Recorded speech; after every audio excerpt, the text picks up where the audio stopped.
Hi, Jeff. Sarah from The Upcoming. How are you doing? So, what a role taking on here, working with the Atlas workshops. What's going to be the process? What kind of tips do you think you're going to impart? What kind of advice will you give them? It helps to listen. They sent me an incredible packet with everyone's information and their past films or their past projects, their past work, and the future projects that they're working on.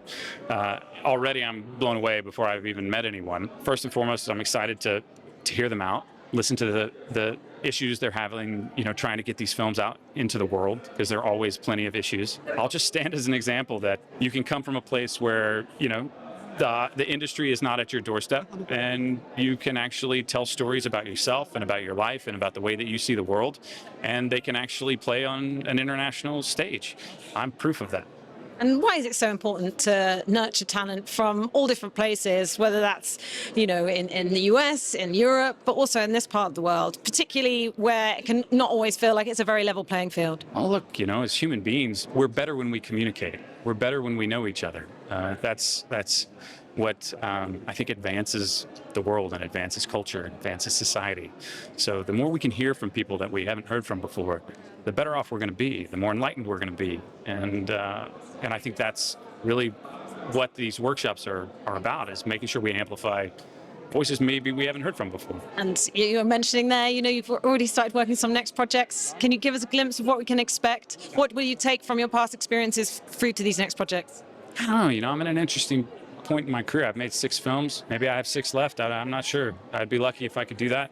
But I feel like I know how to make a movie now. After 6 films, I think I figured that out. It's about using that kind of toolkit and those experiences that I've accumulated over the first half of my career, and hopefully telling some stories that resonate with people and emotionally affect them. Well, this is my first time at the festival, so you'll have to ask me in a week. But I can say this: it's such a distinct place. It's such a distinct culture. It feels like a place where there are a lot of stories hanging around, and I'm excited to work as the patron of the Atlas workshops, to work with emerging filmmakers from Africa and the Middle East, and really see how they view the world and how they're telling stories. Well, for sure, there's a film called Shocking Stories. We premiered at the Berlin Film Festival, and it changed the trajectory not just of my career, but of my life. And then my second film, Take Shelter, we went to Critics Week, and we were lucky enough to win that part of the festival. And, again, I wouldn't be standing here talking to you without the help of festivals like this one. There's something energetic about first and second time films. The learning curve when you're making films is so steep. You can never go back. You learn too much, and so there's a inherent energy in first and second time films. It makes them really exciting to see. It's like you're capturing a voice in real time. I'm writing 2 scripts right now.